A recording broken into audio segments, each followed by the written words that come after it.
Chapter 11. Experiments. The 1st of June. The Kings are off to the seashore tomorrow, and I'm free. 3 months' vacation. How I shall enjoy it, exclaimed Meg, coming home one warm day to find Joe laid upon the sofa in an unusual state of exhaustion, while Beth took off her dusty boots and Amy made lemonade for the refreshment of the whole party. Aunt March went today, for which, oh, be joyful, said Joe. I was mortally afraid she had asked me to go with her.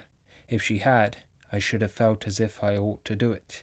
But Plumfield is about as festive as a churchyard, you know, and I'd rather be excused. We had a flurry getting the old lady off, and I had a scare every time she spoke to me, for I was in such a hurry to be through that I was uncommonly helpful and sweet, and feared she'd find it impossible to part from me. I quaked till she was fairly in the carriage, and had a final fright, for as it drove off she popped out her head, saying, "Josephine, won't you?" I didn't hear any more, for I basely turned and fled. I did actually run and whisked round the corner where I felt safe. Poor old Joe.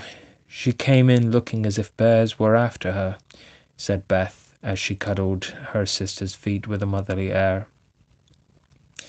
Aunt March is a regular samphire, is she not? Observed Amy, tasting her mixture critically. She means vampire, not seaweed, but it don't matter. It's too warm to be particular about one's parts of speech, murmured Joe. What shall you do all your vacation? Asked Amy, changing the subject with tact. I shall lie abed late and do nothing, replied Meg, from the depths of the rocking chair. I've been rooted up early all winter, and had to spend my days working for other people, so now I'm going to rest and revel to my heart's content. Hum, said Joe. That dozy way wouldn't suit me. I've laid in a heap of books, and I'm going to improve my shining hours reading on my perch in the old apple tree, when I'm not having Don't say larks, implored Amy, as a return snub for the samphire correction. I'll say nightingales, then, with Laurie. That's proper and appropriate, since he's a warbler. Don't let us do any lessons, Beth, for a while, but to play all the time, and rest, as the girls mean to, proposed Amy. Well, I will, if Mother don't mind. I want to learn some new songs, and my children need fixing up for the summer. They are dreadfully out of order, and really suffering for clothes. May we, Mother? Asked Meg, turning to Mrs. March, who sat sewing in what they called Mammy's corner. You may try your experiment for a week, and see how you like it. I think by Saturday night you will find that all play and no work is as bad as all work and no play. Oh dear, no, it will be delicious, I'm sure, said Meg complacently. I now propose a toast as my friend and partner, Sari Gamp, says. Fun forever and no grubbage, cried Joe, rising, glass in hand, as the lemonade went round. They all drank it merrily, and began the experiment by lounging for the rest of the day. Next morning, Meg did not appear till 10 o'clock. Her solitary breakfast did not taste good, and the room seemed lonely and untidy, for Joe had not filled the vases, Beth had not dusted, and Amy's books lay scattered about. Nothing was neat and pleasant but Mammy's corner, which looked as usual, and there she sat to rest and read, which meant yawn, and imagine what pretty summer dresses she would get with her salary. Joe spent the morning on the river with Laurie, and the afternoon reading and crying over the wide, wide world up in the apple tree.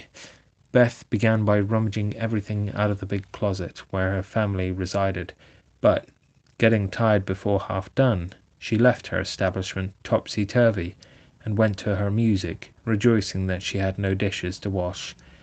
Amy arranged her bower, put on her best white frock, smoothed her curls, and sat down to draw under the honeysuckles, hoping someone would see and inquire who the young artist was. As no one appeared but an inquisitive Daddy Longlegs who examined her work with interest, she went to walk, got caught in a shower, and came home dripping. At tea time, they compared notes, and all agreed that it had been a delightful though unusually long day. Meg, who went shopping in the afternoon and got a sweet blue muslin, had discovered after she had cut the breadths off that it wouldn't wash, which mishap made her slightly cross. Joe had burnt the skin off her nose boating and got a raging headache by reading too long.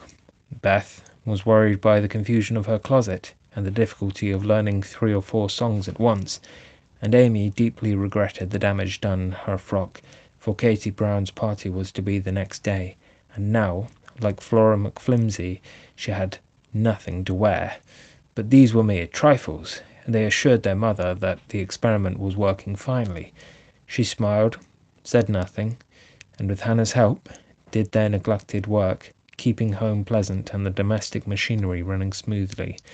It was astonishing what a peculiar and uncomfortable state of things was produced by the resting and revelling process.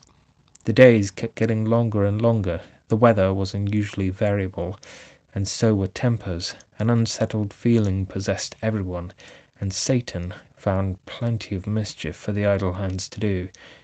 As the height of luxury, Meg put out some of her sewing, and then found some time hang so heavily that she fell to snipping and spoiling her clothes in her attempts to furbish them up a la Moffat. Jo read till her eyes gave out, and she was sick of books, got so fidgety that even good-natured Laurie had a quarrel with her, and so reduced in spirits that she desperately wished she had gone with Aunt March. Beth got on pretty well, for she was constantly forgetting that it was to be all play and no work, and fell back into her old ways now and then. But something in the air affected her, and more than once her tranquillity was much disturbed, so much so that on one occasion she actually shook poor dear Joanna and told her she was a fright. Amy fared worst of all, for her resources were small, and when her sisters left her to amuse and care for herself, she soon found that accomplished and important little self a great burden. She didn't like dolls, fairy tales were childish, and one couldn't draw all the time. Tea parties didn't amount to much, neither did picnics unless very well conducted. If one could have a fine house full of nice girls or go travelling, the summer would be delightful. But to stay at home with 3 selfish sisters and a grown-up boy was enough to try the patience of a Boaz, complained Mrs. Malaprop, after several days devoted to pleasure, fretting, and ennui. No one would own that they were tired of the experiment, but by Friday night each acknowledged to herself that they were glad the week was nearly done. Hoping to impress the lesson more deeply, Mrs. March, who had a good deal of humour, resolved to finish off the trial in an appropriate manner, so she gave Hannah a holiday and let the girls enjoy the full effect of the play system. When they got up on Saturday morning, there was no fire in the kitchen, no breakfast in the dining room, and no mother anywhere to be seen. "Mercy on us, what has happened?" cried Jo, staring about her in dismay. Meg ran upstairs and soon came back again, looking relieved but rather bewildered and a little ashamed. "Mother isn't sick, only very tired, and she says she is going to stay quietly in her room all day and let us do the best we can. It's a very queer thing for her to do. She don't act a bit like herself, but she says it has been a hard week for her, so we mustn't grumble but take care of ourselves." "That's easy enough, and I like the idea. I'm aching for something to do, that is, some new amusement, you know," added Jo quickly. In fact, it was an immense relief to them all to have a little work, and they took hold with a will, but soon realized the truth of Hannah's saying, "Housekeeping ain't no joke." There was plenty of food in the larder, and while Beth and Amy set the table, Meg and Jo got breakfast, wondering as they did so why servants ever talked about hard work. "I shall take some up to Mother," though she said we were not to think of her, for she'd take care of herself," said Meg, who presided, and felt quite matronly behind the teapot. So a tray was fitted out before anyone began, and taken up with the cook's compliments. The boiled tea was very bitter, the omelette scorched, and the biscuits speckled with saleratus. But Mrs. March received her repast with thanks, and laughed heartily over it after Joe was gone. "Poor little souls! They will have a hard time, I'm afraid, but they won't suffer, and it will do them good," she said, producing the more palatable viands with which she had provided herself, and disposing of the bad breakfast so that their feelings might not be hurt. A motherly little deception for which they were grateful. Many were the complaints below, and great the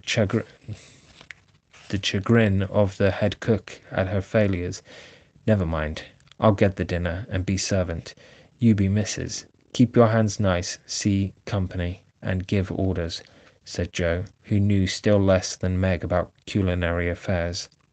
This obliging offer was gladly accepted, and Margaret retired to the parlour, which she hastily put in order by whisking the litter under the sofa, and shutting the blinds to save the trouble of dusting. Joe, with perfect faith in her own powers, and a friendly desire to make up the quarrel, immediately put a note in the office inviting Laurie to dinner. "You'd better see what you have got before you think of having company," said Meg, when informed of the hospitable but rash act. "Oh, there's corned beef, and plenty of potatoes, and I shall get some asparagus and a lobster, for a relish, as Hannah says. We'll have lettuce, and make a salad. I don't know how, but the book tells. I'll have blancmange and strawberries for dessert, and coffee too, if you want to be elegant. Don't try too many messes, Joe, for you can't make anything but gingerbread and molasses candy fit to eat. I washed my hands at the dinner party, and since you have asked Laurie on your own responsibility, you may just take care of him. I don't want you to do anything but be clever to him and help to the pudding. You'll give me your advice if I get stuck, won't you?" asked Joe, rather hurt. "Yes, but I don't know much, except about bread and a few trifles. You had better ask Mother's leave before you order anything," returned Meg prudently. "Of course I shall. I ain't a fool." And Joe went off in a huff at the doubts expressed of her powers. "Get what you like, and don't disturb me. I'm going out to dinner, and can't worry about things at home," said Mrs. March when Joe spoke to her. "I never enjoyed housekeeping, and I'm going to take a vacation today and read, write, go visiting, and amuse myself." The unusual spectacle of her busy mother rocking comfortably and reading early in the morning made Joe feel as if some natural phenomenon had occurred, for an eclipse, an earthquake, or a volcanic eruption would hardly have seemed stranger.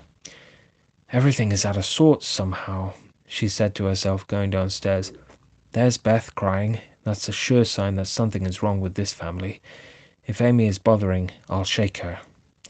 Feeling very much out of sorts herself, Joe hurried into the parlour to find Beth sobbing over Pip, the canary, who lay dead in the cage with his little claws pathetically extended, as if imploring the food for want of which he had died. "Oh, it's all my fault. I forgot him. There isn't a seed or drop left. Oh, Pip.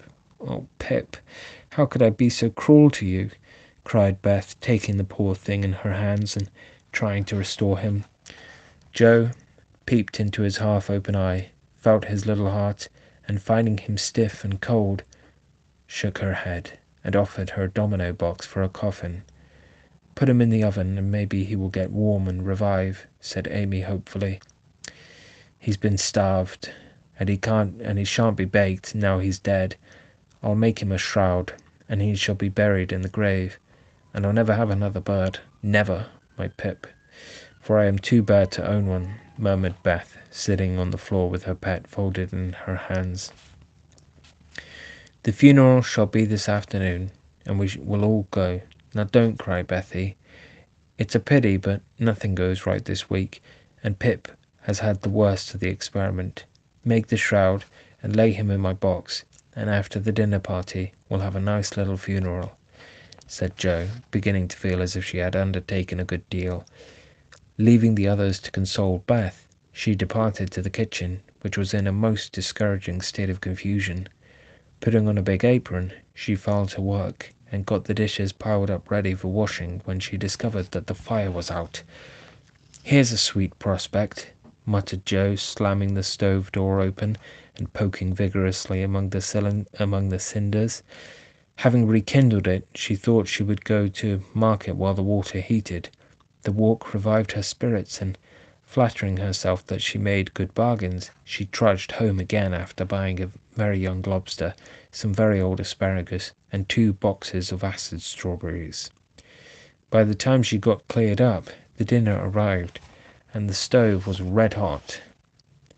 Hannah had left a pan of bread to rise. Meg had worked it up early, set it on the hearth for a second rising, and forgotten it. Meg was entertaining Sally Gardner in the parlour when the door flew open and a flurry, crocky, flushed and dishevelled figure appeared, demanding tartly, "I say, isn't bread riz enough when it runs over the pans?" Sally began to laugh, but Meg nodded and lifted her eyebrows as high as they would go, which caused the apparition to vanish and put the sour bread into the oven without further delay. Mrs. March went out, after peeping here and there to see how matters went, also saying a word of comfort to Beth, who sat making a winding sheet while the dear departed lay in state in the domino box. A strange sense of helplessness fell upon the girls as the grey bonnet vanished round the corner, and despair seized them when, a few minutes later, Miss Crocker appeared and said she had come to dinner. Now, this lady was a thin, yellow spinster with a sharp nose and inquisitive eyes, who saw everything and gossiped about all she saw. They disliked her, but had been taught to be kind to her simply because she was old and poor and had few friends. So Meg gave her the easy chair and tried to entertain her, while she asked questions, criticized everything, and told stories of the people whom she knew. Language cannot describe the anxieties, experiences, and exertions which Jo underwent that morning, and the dinner she served up became a standing joke. Fearing to ask any more advice, she did her best alone, and discovered that something more than energy and goodwill is necessary to make a cook. She boiled the asparagus hard for an hour, and was grieved to find the heads cooked off, and the stalks harder than ever. The bread burnt black, for the salad dressing so aggravated her that she let everything else go, till she had convinced herself that she could not make it fit to eat. The lobster was a scarlet mystery to her, but she hammered and poked till it was unshelled, and its meagre proportions concealed in a grove of lettuce leaves. The potatoes had to be hurried, not to keep the asparagus waiting, and were not done at last. The blancmange was lumpy, and the strawberries not as ripe as they looked, having been skillfully decaned. Well, they can eat beef and bread and butter if they are hungry, only it's mortifying to have spent your whole morning for nothing, thought Jo as she rang the bell half an hour later than usual, and stood hot, tired, and dispirited, surveying the feast spread for Laurie, accustomed to all sorts of elegance, and Miss Crocker, whose curious eyes would mark all failures, and whose tattling tongue would report them far and wide. Poor Jo! Poor Jo would gladly have gone under the table, as one thing after another was tasted and left, while Amy giggled. Meg looked distressed. Miss Crocker pursed up her lips, and Laurie talked and laughed with all his might to give a cheerful tone to the festive scene.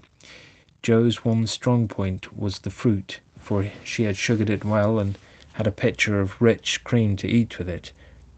Her hot cheeks cooled a trifle, and she drew a long breath as the pretty glass plates went round, and everyone looked graciously at the little rosy islands floating in a sea of cream. Miss Crocker tasted first, made a wry face, and drank some water hastily. Jo, who had refused, thinking there might not be enough, for they dwindled sadly after the picking over, glanced at Laurie, but he was eating away manfully, though there was a slight pucker about his mouth, and he kept his eye fixed on his plate. Amy, who was fond of delicate fare, took a heaping spoonful, choked, hid her face in her napkin, and left the table precipitately. "Oh, what is it?" exclaimed Joe, trembling. "Salt instead of sugar, and the cream is sour," replied Meg with a tragic gesture. Joe uttered a groan, and fell back in her chair, remembering that she had given a last hasty powdering to the berries out of one of 2 boxes on the kitchen table, and had neglected to put the milk in the refrigerator. She turned scarlet, and was on the verge of crying, when she met Laurie's eyes, which would look merry in spite of his heroic efforts. The comical side of the affair suddenly struck her, and she laughed till the tears ran down her cheeks. So did everyone else, even Croker, as the girls called the old lady, and the unfortunate dinner ended gaily with bread and butter, olives, and fun. "I haven't strength of mind enough to clear up now, so we will sober ourselves with a funeral," said Joe as they rose, and Miss Crocker made ready to go, being eager to tell the new story at another friend's dinner table. They did sober themselves for Beth's sake. Laurie dug a grave under the ferns in the grove. Little Pip was laden with many tears by his tender-hearted mistress and covered with moss, while a wreath of violets and chickweed was hung on the stone which bore his epitaph, composed by Joe while she struggled with the dinner. "Here lies Pip March, who died the 7th of June, loved and lamented sore, and not forgotten soon." At the conclusion of the ceremonies, Beth retired to her room, overcome with emotion and lobster. But there was no place of repose, for the beds were not made, and she found her grief much assuaged by beating up pillows and putting things in order. Meg helped Joe clear away the remains of the feast, which took half the afternoon, and left them so tired that they agreed to be contented with tea and toast for supper. Laurie took Amy to drive, which was a deed of charity, for the sour cream seemed to have had a bad effect upon her temper. Mrs. March came home to find the 3 older girls hard at work in the middle of the afternoon, and a glance at the closet gave her an idea of the success of one part of the experiment. Before the housewives could rest, several people called, and there was a scramble to get ready to see them. Then tea must be got, errands done, and 1 or 2 bits of sewing were necessary, but neglected till the last minute. As twilight fell, dewy and still, one by one they gathered in the porch where the June roses were budding beautifully, and each groaned or sighed as she sat down, as if tired or troubled. "What a dreadful day this has been," began Joe, usually the first to speak. "It has seemed shorter than usual, but so uncomfortable," said Meg. "Not a bit like home," added Amy. "It can't seem so without Marmee and little Pip," sighed Beth, glancing with full eyes at the empty cage above her head. "Here's Mother, dear, and you shall have another bird tomorrow if you want it." As she spoke, Mrs. March came and took her place among them, looking as if her holiday had not been much pleasanter than theirs. "Are you satisfied with your experiment, girls, or do you want another week of it?" she asked, as Beth nestled up to her, and the rest turned toward her with brightening faces as flowers turn towards the sun. "I don't," cried Joe decidedly. "Nor I," echoed the others. "You think, then, that it is better to have a few duties and live a little for others, do you?" "Lounging and larking don't pay," observed Joe, shaking her head. "I'm tired of it, and mean to go to work at something right off." "Suppose you learn plain cooking. That's a useful accomplishment, which no woman should be without," said Mrs. March, laughing audibly at the recollection of Joe's dinner party, for she had met Miss Crocker and heard her account of it. "Mother, did you go away and let everything be just to see how we'd get on?" cried Meg, who had suspicions all day. Yes, I wanted you to see how the comfort of all depends on each doing their share faithfully. While Hannah and I did your work, you got on pretty well, though I don't think you were very happy or amiable. So I thought, as a little lesson, I would show you what happens when everyone thinks only of herself. Don't you feel that it is pleasanter to help one another, to have daily duties which make leisure sweet when it comes, and to bear or forbear, that home may be comfortable and lovely to us all? We do, mother, we do, cried the girls. Then let me advise you to take up your little burdens again, for though they seem heavy sometimes, they are good for us, and lighten as we learn to carry them. Work is wholesome, and there is plenty for everyone. It keeps us from ennui and mischief. It is good for health and spirits, and gives us a sense of power and independence better than money or fashion. We'll work like bees and love it too. See if we don't, said Joe. I'll learn plain cooking for my holiday task, and the next dinner party I have, it shall be a success. I'll make the set of shirts for father, instead of letting you do it, mummy. I can, and I will, though I'm not fond of sewing. That will be better than fussing over my own things, which are plenty nice enough as they are, said Meg. I'll do my lessons every day, and not spend so much time with my music and dolls. I am a stupid thing, and ought to be studying, not playing, was Beth's resolution, while Amy followed their example by heroically declaring, I shall learn to make buttonholes and attend to my parts of speech. Very good. Then I am quite satisfied with the experiment, and fancy that we shall not have to repeat it. Only don't go to the other extreme and delve like slaves. Have regular hours for work and play. Make each day both useful and pleasant, and prove that you understand the worth of time by employing it well. Then youth will be delightful, old age will bring few regrets, and life become a beautiful success in spite of poverty. Well, remember mother, and they did. Oh, sorry, will remember mother, and they did.